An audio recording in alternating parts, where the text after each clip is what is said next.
토요복담을 시작할 때 먼저 고요히 좌정하는 것으로부터 출발하는 이유는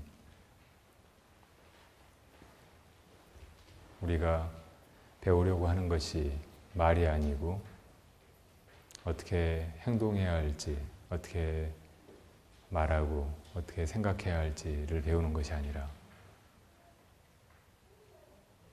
움직임이 그런 신구의 삼업이 일어나기 이전에 본래 자리로 돌아가는 길이기 때문입니다.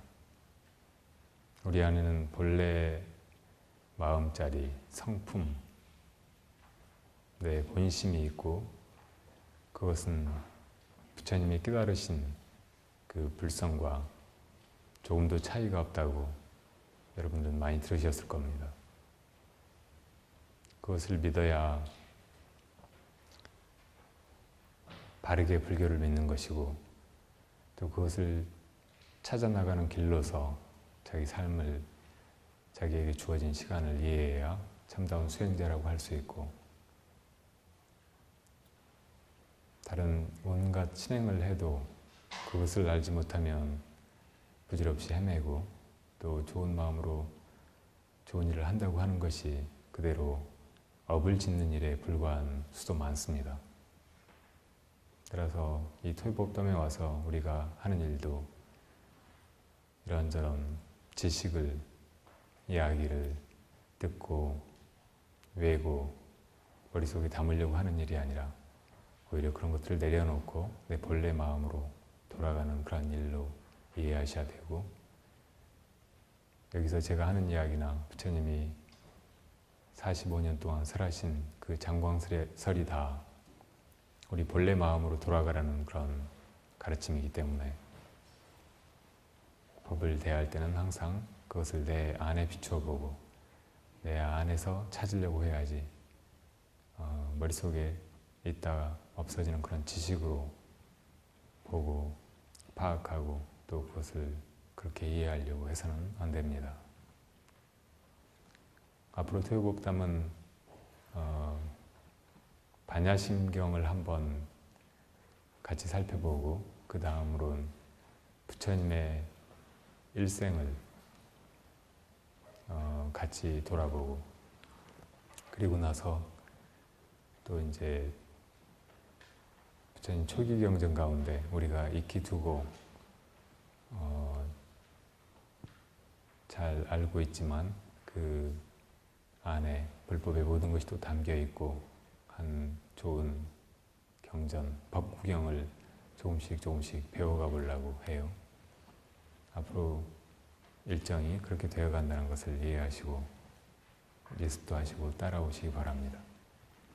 그래서 여러분 앞에 다 반야심경이 놓여 있을 거예요.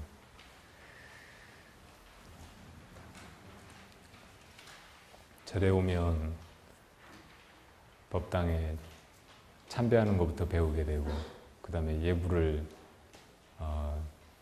들어가서 칠정례와 반야심경을 같이 하게 되죠. 이 대승불교 국가에서 특히 이제 우리 한국 성가에서 늘 예불을 하면서 독송하는 경전이 반야심경입니다. 부처님의 수많은 경전들은 다 한맛이라고 해요. 대해일미. 그 바닷물을 서해에서 찍어서 맛을 보나 동해에서 맛을 보나 또 태평양 대서양에 가서 맛을 보나 지중해에 가서 맛을 보나 다 그 맛은 한결 같습니다.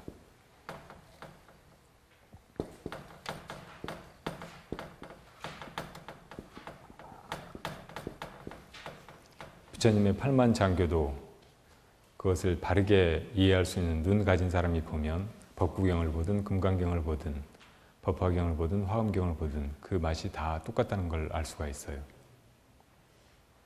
물론 중생의 근기가 다르기 때문에 근기에 맞춰서 아주 쉬운 설법으로부터 차근차근 저 제일 높은 부처님 법의 그 핵심까지 이렇게 가르쳐서 이끄셨다는 것을 여러분들은 잘 아실 거예요. 그렇게 부처님의 설법이 차제로 이루어졌기 때문에 차제 설법이기는 하지만 부처님이 그렇다고 해서 초보자들한테는 불법의 핵심을 가르치시지 않고 가장 높은 수행자들에게만 불법의 모든 것을 담아서 이야기하고 그런 것이 아니고 아주 쉬운 단계의 그런 가르침에서부터 부처님 법의 핵심을 그 속에 다 담아 놓으셨어요. 그래서 바른 눈을 가진 사람이 보면 아주 쉬운 설법으로 이루어진 그런 초기 경전에서부터 이미 저 법화경이나 화엄경에 드러난 도리, 또 선의 도리 이런 것이 다 들어가 있다는 것을 느끼게 됩니다. 그것은 마치 아주 그 평생 동안 학문을 해온 수학 교수님이 아주 어린 아기한테 이제 말을 알아듣고 하나 둘 뭐 과자를 셀 수 있는 그런 애기한테 수를 가르칠 때 그 높은 안목으로 보기에 무엇을 아이한테 가르칠 것인지 어떻게 가르쳐야 이 아이가 쉽게 가장 높은 그런 학문의 수준에 이를 수 있는지를 잘 알고 아주 쉽게 그 아이의 수준에서 가르치는 그 수학 안에도 굉장히 높은 그런 수학 이론을 담아서 가르치는 것과 같은 이치예요. 초등학생한테 뭐 집합이나 방정식이나 이런 걸 가르친다고 해도 그 높은 그 학자는 이미 아주 어려운 대학이나 대학원 과정에서도 잘 모르고 그냥 배우면 간과하기 쉬운 그런 것들도 그 안에 담아서 가르치게 되잖아요. 그런 거하고 같은 이치예요. 그래서 쉬운 초기의 경전, 예를 들어 법구경이나 수타니파타나 이런 것도 잘 보면 그 안에 불법의 모든 것이 담겨 있다는 걸 알 수가 있어요. 그리고 경전이 길고 짧은 것도 관계가 없어요. 화엄경 몇십 권이나 되는 화엄경을 다 들춰봐도 다 같은 말씀이고 또 아주 짧은 이 반야심경 같은 300자도 안 되는 260 몇 자라고 하는 그 경전을 들춰봐도 그것이 다 한 맛이라는 것을 알 수가 있습니다. 그러니까 경전을 바르게 잘 보는 데는 안목이 중요한 것이지 얼마나 많은 글자를 보고 많이 외고 오랫동안 공부했는가 그것이 중요한 것이 아니에요. 경전을 보는 눈, 경안, 해안 이것이 열리는 것이 경전을 다 들춰보지 않더라도 불법이 무엇인지를 바르게 이해하는 그런 첩경입니다. 그리고 경전을 배울 때 이렇게 안목이 있는 사람한테 배우는 것이 불법 전체를 다 꿰뚫어서 무엇이 핵심인지를 알고 또 그것을 어떻게 우리 안에 체화해서 수행 끝에 그 결과를 얻을 수 있는지 이해하는 길이 될 거예요. 반야심경은 많은 경전 가운데 반야부에 속하는 경전이라고 합니다. 처음에 부처님은 이 세상에서도 또 다음 생에서도 우리가 살아가면서 고통을 받는 이유는 복이 부족하고 업장에 늘 매여 있고 그렇기 때문이라고 하시고 그 속에서 조금이라도 고통을 여의고 유복하게 또 편안하게 살아가는 길은 작복, 선업을 쌓아서 나중에 좋은 결과를 불러오는 그런 일이라고 가르치셨죠. 그런 가르침은 꼭 불자가 아니어도 실천할 수 있고 또 깊은 이해가 없어도 일상 속에서 그런 마음만 가지고 살아갈 수 있으면 누구든지 다 그렇게 되는 길이기 때문에 이것은 엄밀히 이야기하면 불법의 진수라고 하기는 힘들어요. 그러나 모든 세상 일이 다 인과관계 속에서 내가 지은 바대로 그 결과를 받으면서 우리 인생의 길이 풀려가게 되어 있기 때문에 바르게 인을 심는 일은 대단히 중요하고 우리가 부질없이 어떤 결과만을 얻기 위해서 급급하고 또 바르지 않은 인을 지어놓고 터무니없는 결과를 바라는 그런 일을 막아주기 때문에 이 좋은 일을 하게 하는 것, 선업을 쌓게 하는 것 그래서 내 업장에서 조금씩 벗어나고 내 미래를 스스로 좋은 쪽으로, 밝은 쪽으로 이끌어가는 그런 가르침을 펴신 것이 제일 초기의 가르침이에요. 인천교. 그 다음에는 이 세상 일이나 우리 인생이 아무리 유복하고 또 편안하고 행복하게 오래 산다고 해도 결국은 이 생로병사의 괴로움, 그것을 면할 수가 없고 결국은 우리가 살면서 누리는 온갖 즐거움이나 그 행복, 의미 이런 것들이 다 죽음을 통해서 끝나버리기 때문에 이 죽음을 넘어서는 길, 불사의 길을 가르치신 것이 바로 이제 참 부처님의 법이라고 할 수 있습니다. 죽음이라는 것이 고통이고 고달픔이라면 그 고통을 씻게 해주는 법, 이것은 감노수와 같은 것이에요. 감노는 부처님의 법을, 부처님의 깨달으신 진리를 비유적으로 표현한 말인데, 단잇을, 우리의 괴로움, 이 생사의 목마름, 이것을 가시게 해주는 그런 가르침이라는 뜻이에요. 근데 이 생사를 벗어나는 길로 이제 부처님이 가르치기 시작한 게 본격적인 불법이라고 할 수가 있고, 이것을 처음에 그 모든 중생을 다 제도하려는 원력을 내고 생사의 그 길을 두려워하지 않으면서 보살의 장도로 갈 수 없는 그런 수행자들에게 우선 자기 괴로움을 벗어나는 그런 소승의 가르침을 펴시기 시작하신 것이 아함부의 가르침이에요. 그 다음에 이제 대승의 길을 펴 보이기 시작하셨어요. 그 대승의 경전 가운데 제일 먼저 설해진 가르침이 반야부의 많은 경전들이에요. 금강반야 바라밀다 심경도 반야부에 속한 경전이고, 이 마하반야 바라밀다 심경도 반야부의 경전이에요. 그 가운데 이 반야심경은 아주 짧고 간단한 경전이지만 그 속에 중요한 부처님 가르침의 핵심이라고 할 수 있는 반야가 잘 설해진 그런 경전입니다. 반야 바라밀다 심경 그랬는데, 바라밀다라는 것은 여러분들도 이해하듯이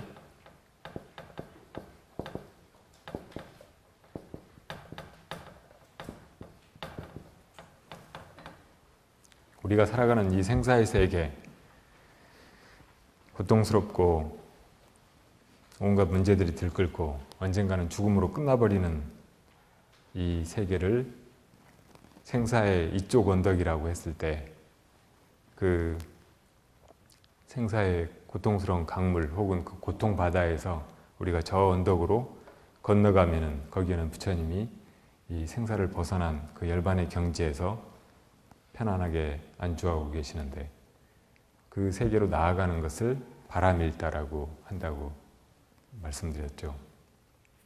이것을 뜻으로 번역하면 도피안이라는 말이에요. 도피안, 저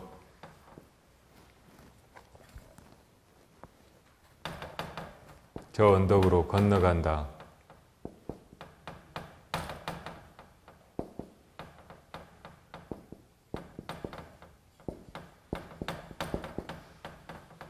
생사가 없는 열반의 세계로 건너간다, 그런 말이고, 반야바라밀다라는 말은 그러니까 이 대지혜, 지혜를 통해서 저 언덕으로 건너간다라는 말이라고 이해하시면 됩니다.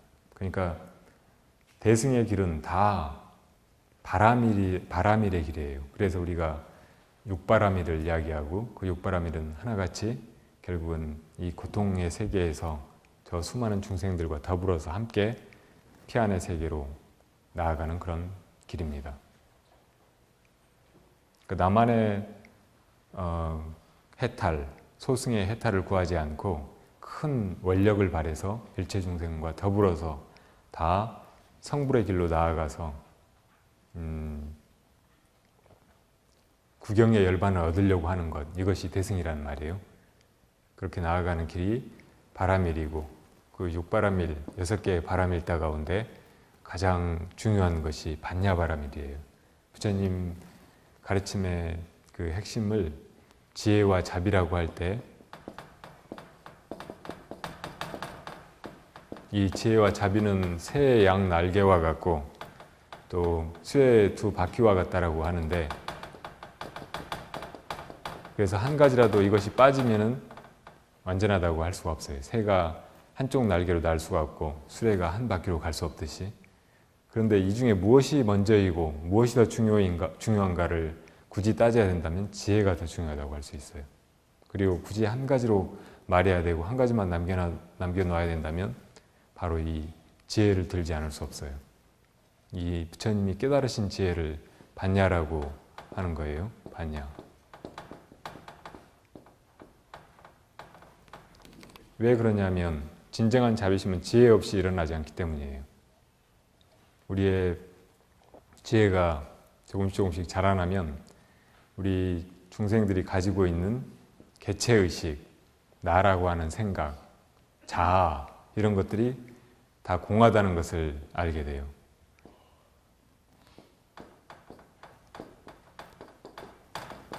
이렇게 나무가 있을 때 나뭇가지나 수많은 나뭇잎들 이런 것들은 다 낱개로 보면 이것들이 따로따로인 것 같지만 그 근원을 잘 살펴보면 결국은 하나로 모아지게 되고 이것들이 다 별개의 것이 아니고 한 커다란 전체의 지체라는 것을 알게 됩니다. 그러니까 우리가 나다라고 이렇게 생각하고 있는 이것은 지혜가 없을 때 그렇게 착각된 것이지 바른 지혜가 생겨나면 점점 이 개체의식은 사라져버리고 이 모든 것을 다, 이 모든 중생들을 하나로 여기게 돼요. 그래서 모든 것을 다 하나로 여기는 마음에서 자연스럽게 자비심이 나오게 됩니다. 이렇게 내 손도 따로따로 보면 왼손, 오른손이 분명히 나눠져 있는 것 같지만 그 근원으로 돌아가 보면 한 몸의 부분에 지나지 않잖아요. 그리고 이것들이 한 몸이라고 여겨지는 순간 그 둘은 적절하게 항상 협응하고 다투지 않고 또 서로 불편하거나 어려우면 언제든지 돕고 위하는 그런 마음으로만 움직입니다. 이것이 진정한 자비심이에요. 이것을 동체대비심이라고도 하죠. 같은 하나의 몸으로 여겨서 모든 중생들을 다 나처럼 여기고 다 같이 저 일반의 세계로 나아가기만을 바라고 하는 그런 마음. 그러니까 이 자비심도 만약에 이 개체 의식, 너와 나가 분리되어 있고 안팎이 다르고 하다는 이런 생각을 부서뜨리는 저 반야가 없이는 얻어지지가 않습니다. 그러니까 결국 불법을 하나만 들춰야 된다 하면은 이 지혜를 말하지 않을 수 없어요. 반야. 이 반야부의 경전에서는 늘 우리가 이렇게 존재한다고 여기는 것들, 내 자의식이나 바깥의 대상 세계의 사물들, 우주 법계 온갖 것들이 다 지혜로 꿰뚫어 보면 그것이 공하다는 것을 말하고 있어요. 금강경에서도 그런 말을 처음부터 끝까지 하고 있고 이 반야바라밀다 심경, 마하반야바라밀다 심경, 반야심경에서도 그 얘기를 처음부터 끝까지 하고 있어요. 반야심경의 가장 핵심되는 부분을 들추라고 하면 색즉시공 공즉시색이라고 여러분 많이 들으셨죠? 색, 우리가 존재한다고 여기는 대상세계에 무엇도 다 비어서 실제하지 않는다는 것이죠. 그렇게 보는 것이 바로 반야이고 그렇게 보는 순간 우리가 그런 것들이 실제한다고 느끼면서 어떤 것은 좋아서 취하려고 하고 어떤 것은 싫어서 없애고 멀리하려고 하고 하는 마음으로만 늘 마음이 그 분별의 세계에서 움직이면서 온갖 업을 짓고 그 업의 과보를 받으면서 고통 속에서 생사유전하는 그런 길에서 벗어날 수 있게 되는 것입니다.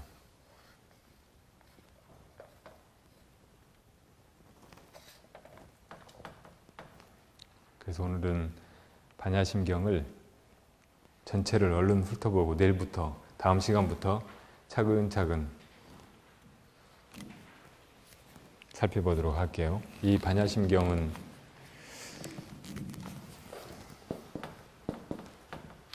심경이라고 붙어 있는데 제 경전의 이름이 심이라는 말은 가장 핵심적이라는 말이에요. 아주 압축되어 있고 모든 것에 골자가 드러나 있는 그런 경전이라는 말입니다. 짧고 간단해 보이지만 그 속에 이 바다의 참 맛이 아주 함축적으로 녹아있는 그런 경전이라는 말이에요. 자, 여러분들이 가지고 계신 그 인쇄물을 보세요.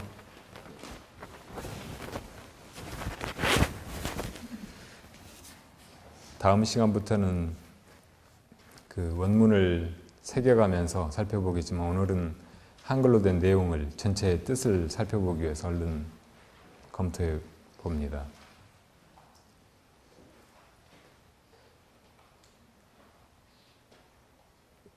이 경전 서두는 관자재보살님이 반야바라밀다를 통해서 이 괴로운 고해에서 벗어나서 저 열반의 세계에 이르렀다 하는 말씀으로 시작되네요. 그러니까 이 말씀은 석가모니 부처님께서 지금 하시는 거예요. 그 다음 줄에 보면 사리부리여 이렇게 부르는 거 보니까 석가모니 부처님께서 당신의 10 제자 가운데 사리불존자, 지혜제일의 제자에게 이 법을 설하고 계신다는 것을 알 수 있습니다. 그리고 이 경전의 핵심적인 내용은 맨 서두에서 이미 다 보여지고 있어요. 관자재보살님께서 오온이 공한 것을, 우리가 이 세상의 존재라고 여기는 것은 다 오온 안에 들어가요.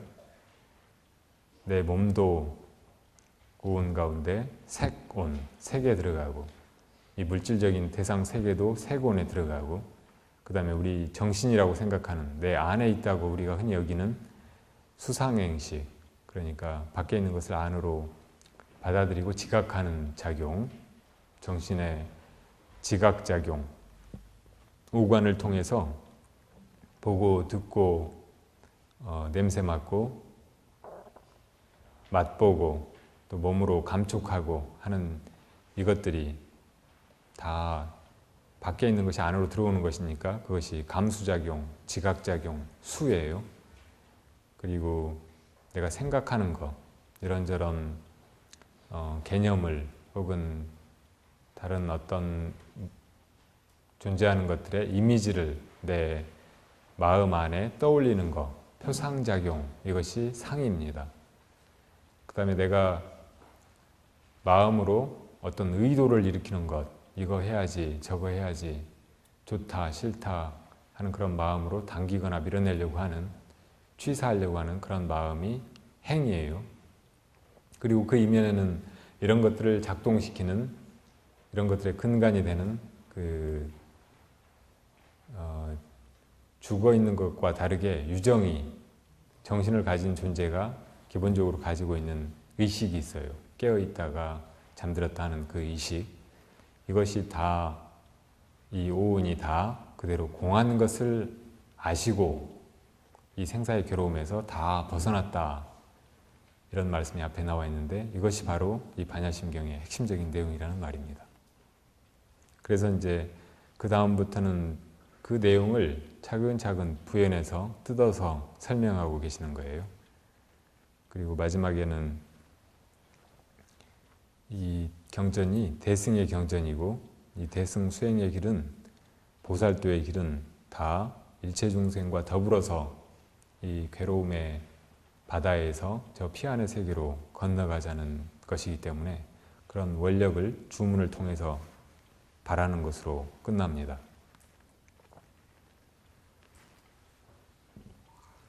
그런 구조로 이 반야심경이 되어 있다는 것을 이해하시고 한번 같이 읽어볼까요?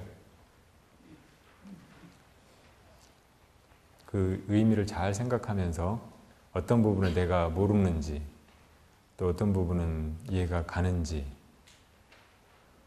비춰보면서 읽어보세요. 관자재보살은 깊은 반야바라밀다를 행할 때 오온이 모두 공한 것을 비추어 보고 온갖 괴로움과 재앙에서 벗어났느니라. 사리부리여, 물질이 공과 다르지 않고 공이 물질과 다르지 않으며 물질이 곧 공이요 공이 곧 물질이니 느낌과 생각과 의지와 의식도 그러하니라. 사리부리여, 이 모든 법의 공한 모양은 나지도 않고 없어지지도 않으며 더럽지도 않고 깨끗하지도 않으며 늘지도 않고 줄지도 않느니라. 그러므로 공 가운데는 물질도 없고 느낌과 생각과 의지와 의식도 없으며 눈과 귀와 코와 혀와 몸과 의근도 없으며 형체와 소리와 냄새와 맛과 촉감과 법도 없으며 눈의 경계로부터 의식의 경계까지도 없으며 무명과 무명이 다함으로부터 늙고 죽음과 늙고 죽음이 다함까지도 없으며 괴로움과 괴로움의 원인과 괴로움의 없어짐과 괴로움을 없애는 길도 없으며 지혜도 없고 어둠도 없느니라. 얻을 것이 없기에 보살은 반야바라밀다에 의지함으로 마음에 걸림이 없고 걸림이 없으므로 두려움이 없어서 뒤바뀐 헛된 생각을 아주 떠나며 완전한 열반에 이른 과거, 현재, 미래의 모든 부처님도 이 반야바라밀다를 의지하여 안욕달아 삼맥삼보리를 얻느니라. 그러므로 반야바라밀다는 가장 신비한 주문이며 가장 밝은 주문이며 가장 높은 주문이며 무엇과도 견줄 수 없는 주문이어서 온갖 괴로움을 없애고 진실하여 허망하지 않음을 알아라. 그러므로 반야바라밀다의 주문을 말하노니 주문은 곧 이러하니라. 아제 아제 바라아제 바라스나아제 모지 사바하.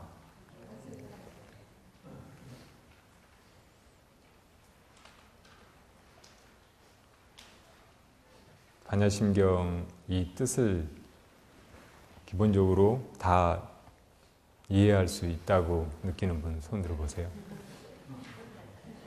아니, 그 깊은 뜻까지는 몰라도 이게 무슨 말인지는 알겠다 이렇게 느끼시는 분은 많으실 거 아니에요. 한 분밖에 안 계시네. 그러니까 우리가 하루에 3번 예불 하면 하루에 3번씩이라도 이 반야심경을 암송하는데 이 뜻을 모르고 하면은 그다지 의미가 없을 거예요. 매일 같은 경전을 읽는 것, 이것은 그 뜻을 알고 하면은 대단히 큰 공덕이 있고 그것을 통해서 마음이 많이 닦여져 나갑니다. 경전은 전에도 얘기했듯이 본다, 읽는다고 이야기하지 않고 간다 이렇게 말하는 수도 있어요.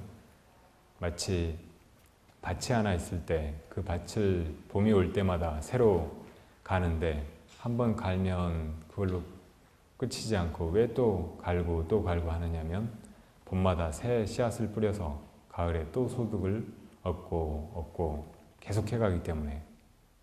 그리고 그 밭을 잘 일구고 또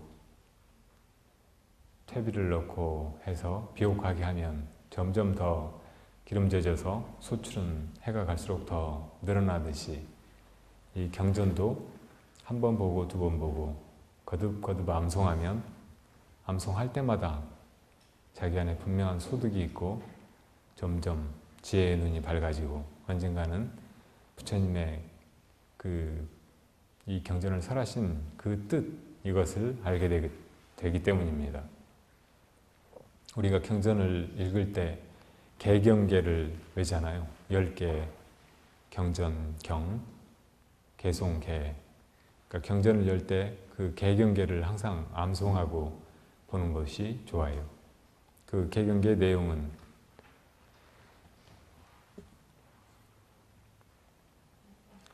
무상심심미묘법, 백천만겁 난조우, 아금문견 득수지, 원해열의 진실이 이렇게 되어 있죠.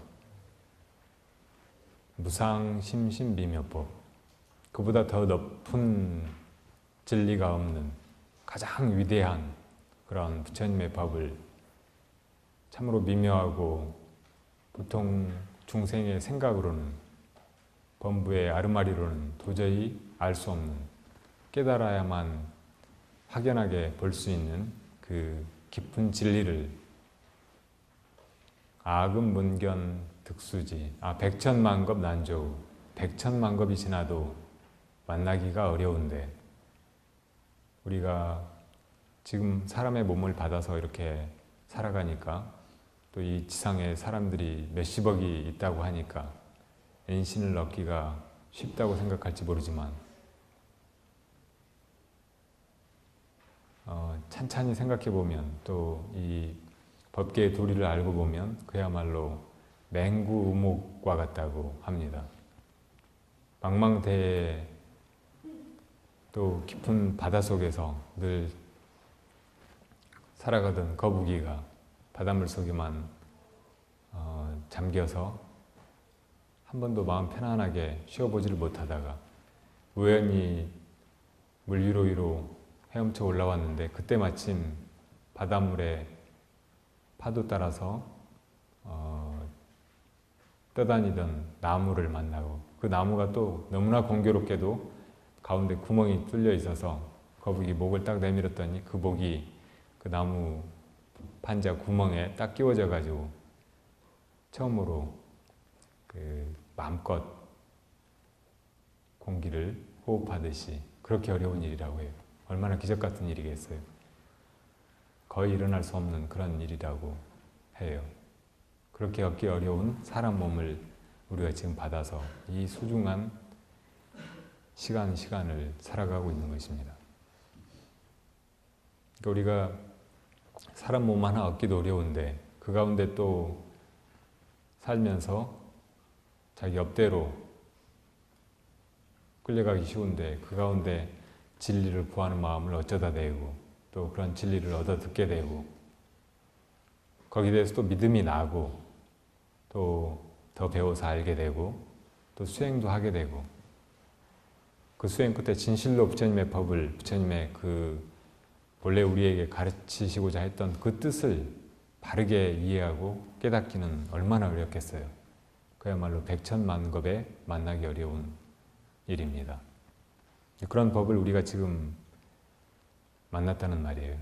백천만겁에 만나기 어려운데 제가 지금 너무나 다행스럽게도 그 거북이가 나무 구멍에 목이 꿰어지듯이 내가 지금 듣고 부처님의 가르침을 듣고 보고 또 얻어서 내 진일 수 있게 되었으니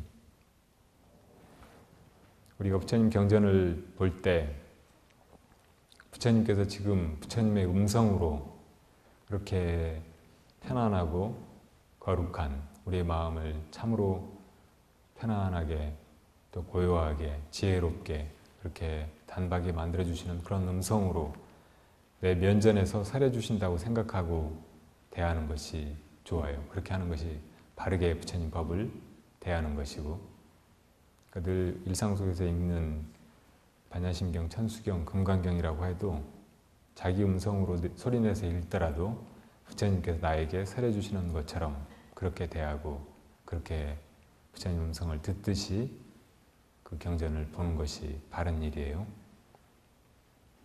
또 이 부처님의 가르침은 어느 시대에나 있는 것이 아니에요.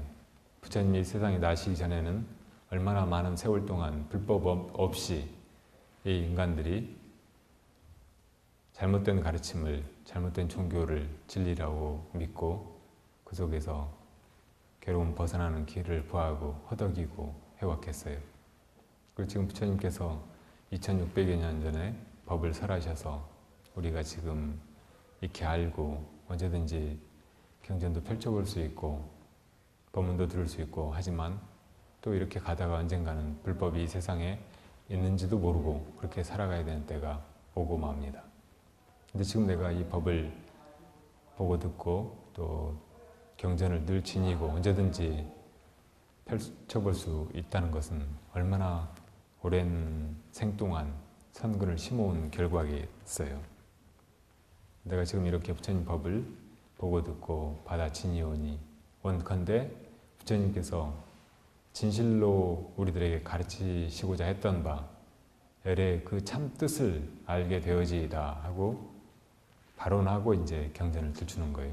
그런 마음으로 경전을 대할 때 경전의 한 글자 한 글자가 예사롭게 지나가지 않고 부처님의 그 진실한 뜻에 성큼성큼 다가서게 되고 한 번 한 번 읽을 때마다 마음의 때가 벗겨져 나가고 세상의 광명과 부처님의 그 반야의 광명이 하나로 합해지게 될 것입니다. 자, 그런 마음으로 전체적으로만 설명을 드릴게요. 맨 앞에 관자재보살님께서 반야바라밀다 수행을 하시다가 색수상행식이 다 공하다는 것을 아시고 거기서 벗어나셨다. 다시 말하면 색수상행식을 실제로 여기고 살아가는 것이 중생의 생사윤회라면 그것이 다 공한 것을 아시게 됨으로써 그런 생사에서 벗어나서 자기 참마음 안에서 생사 없는 그 본래 자리에 항상 있는 그 열반을 증득하게 되셨다. 그런 말입니다. 이제 그 색수상행식에 대해서 색수상행식이 다 공하다는 것에 대해서 다음 문장에서 조금 더 분석적으로 설명하고 계세요. 색이 다 공한 것을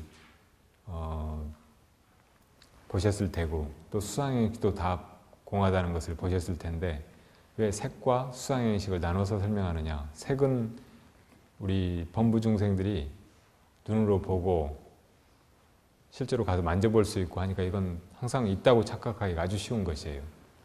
그리고 무지가 깊을수록 밖에 있는 것만 있다고 생각을 해요. 안에 있는 것은 잘 못 보고.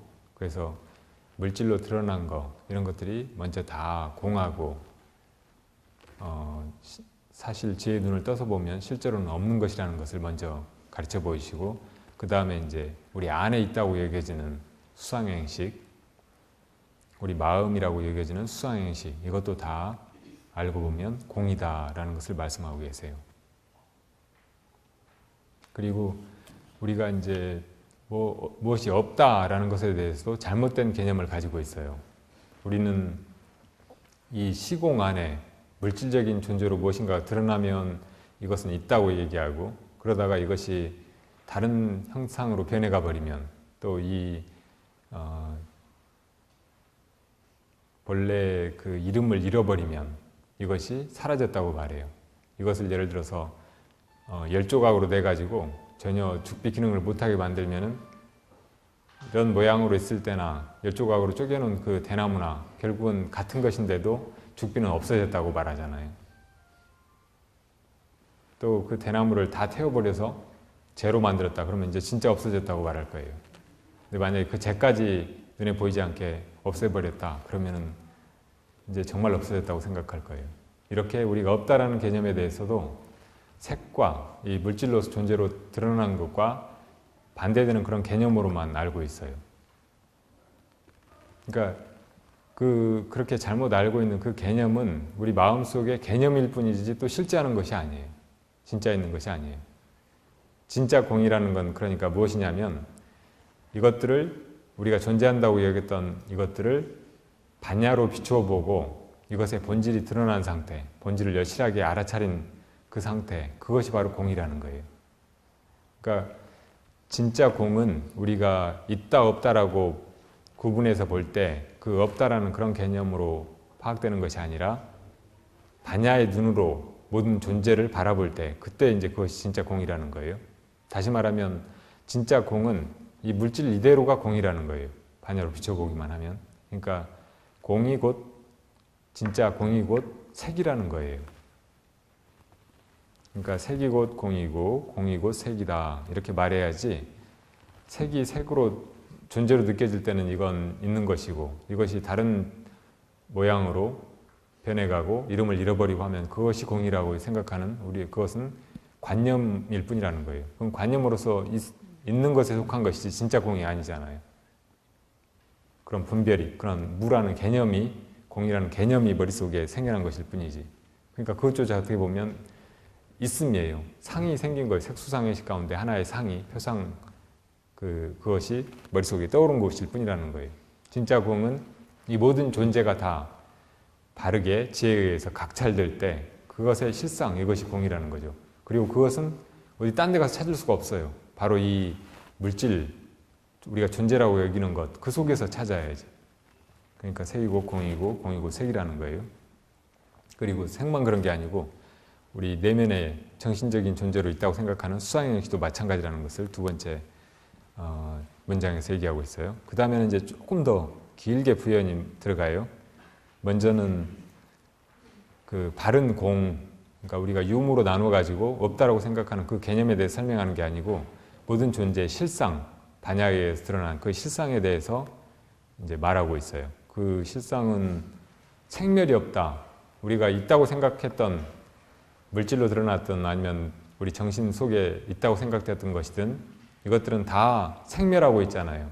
한때 인연이 합해지면 어떤 모양으로 드러나고 어떤 이름을 얻고 어떤 기름을 하고 하지만 이것들은 다 인연이 사라지면 없어져 버려요.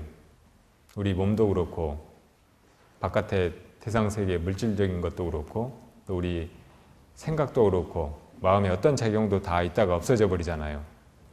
그런데 그것들을 반야로 바르게 여실하게 보아서 그것이 공으로 통찰된 그 상태는 생멸을 벗어나는 거예요. 더 이상 사라지지 않아요.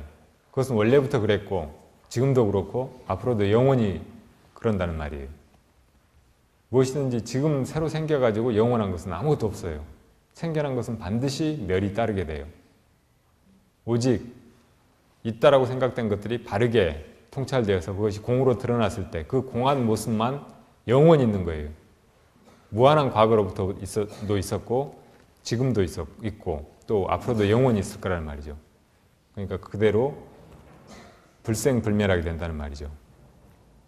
그리고 더럽다 깨끗하다 또 늘어났다 줄어들었다 이것도 다 이제 우리들의 분별인데 그 자체는 그런 분별로부터도 다 떠나 있어서 어떻다라고 말할 수도 없고 양적으로 팽창하거나 줄어들거나 하지도 않는다는 것입니다. 그래서 모든 것이 다 그렇게 공하다고 바르게 이제 알아지면은 거기서 벗어날 수 있는 것은 아무것도 없어요. 이 반야의 보검으로 잘라지지 않는 것은 아무것도 없어요. 금강경에도 그 금강의 지혜로, 금강 반야로 모든 것을 다 부셔버리고 있잖아요. 그런데 여기 반야심경에도 잘 보면은 모든 것이 다 공으로 각찰되는 그런 상태에서 보면 물질도 없고 수상행식, 내 안에 정신적인 것도 없고 심지어는 부처님이 이것이 진리다라고 드러냈던 거, 말씀하셨던 거 그런 것조차 다 따로 드러내서 세울 것이 없다는 거예요. 사성제도 없고 뭐 안이비설신이 색성영미촉법, 육근 육진도 없고 또 십이연기도 없고 또 뭐 깨달음이니 열반이니 하는 것 따위도 없고 아무것도 그 속에는 따로 세울 것이 없어요. 그야말로 공, 그것만 있는 거죠. 불생불멸한 모습으로 항상 그 자리에 상주하는 그것만 있는 거예요. 그것이 바로 부처님의 참 마음이고 우리의 본성이고 우리가 도달하려고 하는, 깨달으려고 하는 구경의 그것이에요. 만약에 그것만 우리가 깨달아서 완전히 그것에 개합해서 영원히 벗어나지 않을 수 있다면 우리에게는 생사도 없고 그 밖에 생사의 길에서 우리가 겪었던 온갖 괴로움이 어디 붙어 있을 수 있겠어요. 두려움도 없고 슬픔도 없고 미망도 없고 그런 말이 이제 뒤에 나오고 있네요. 그리고 저 구경 열반을 향해서 나아가는 모든 수행자들, 보살도의 수행자들도 이 모든 것을 다 공으로 바르게 보는 이 반야바라밀다에 의지하기 때문에 아무 것에도 걸릴 것이 없다는 거예요. 우리가 걸린다면 무엇에 걸리는 것이고 그 무엇이라는 것은 다 오온을 통해서 드러나는 것이지 오온 밖에는 아무것도 없잖아요. 근데 오온이 다 공한다고 보면 무엇에 걸리겠냐고. 그야말로 절대 자유의 경지, 해탈의 경지를 말하죠. 아무 것에도 걸릴 것이 없는. 그러니까 보살의 마음이 그 생사를 두려워하지 않고 생사의 윤회 속에 뛰어들어서 중생을 제도하는 것도 다 이렇게 반야에 의지해서 아무 것에도 걸림이 없기 때문에 생사조차도 걸림이 없기 때문에 가능한 것이죠. 그래서 이렇게 모든 것을 공하게 바르게 보기만 하면 그것이 중생의 모든 무지를 다 걷어내버리고 바르게 보지 못할 때 생겨나는 온갖 헛된 분별, 미망, 전도, 몽상 이런 것들이 다 제거돼 버리고 완전한 그런 지혜에 머물게 되고 또 그 자리가 그대로 성불이지 따로 성불을 구할 것이 있겠어요? 그래서 3세의 모든 부처님도 이 반야바라밀다에 의지해서 모든 것이 다 공하다는 것을 여실하게 깨달아 아는 것을 통해서 구경의 깨달음, 구경열반을 성취한다는 겁니다. 그래서 이제 마지막에는 이 구경열반을 성취하기 위해서 우리가 어떤 마음을 늘 지녀야 되는가, 무엇을 우리의 주문으로 해야 되는가, 이걸 말하고 있어요. 그러니까 모든 것을 다 공하게 통찰하는, 그리고 오직 지금 우리가 아직 완전히 구경열반에 이르지 못해서 부처님과 같지 않다고 하더라도 내가 살아가는 이 삶을 또 이 생사를 넘나드는 이 수행의 길을 오직 열반을 향해서 나아가는, 나와 일체众生이 함께 나아가는 그런 길로 이해하는 그런 주문으로 이 마지막 주문을 이제 설하고 계십니다. 아제 바라아제 바라승아제 모지사바. 무슨 뜻이냐면 아제는 가자, 바라는 저 언덕, 피안으로 그 말이에요. 그러니까 가자 저 피안의 세계로 가자. 바라승아제, 승은 함께 우리 다 같이 대승의 마음으로 이 대승의 큰 뗏목을 타고 그 말이에요. 우리 다 함께 저 피안의 세계로 가자. 모지는 보디, 그러니까 보리, 진리, 부처님이 깨달으신 그 법, 그것을 보리라고 해요. 모지. 사바하는 원만하게 이루어지이다. 완전하다.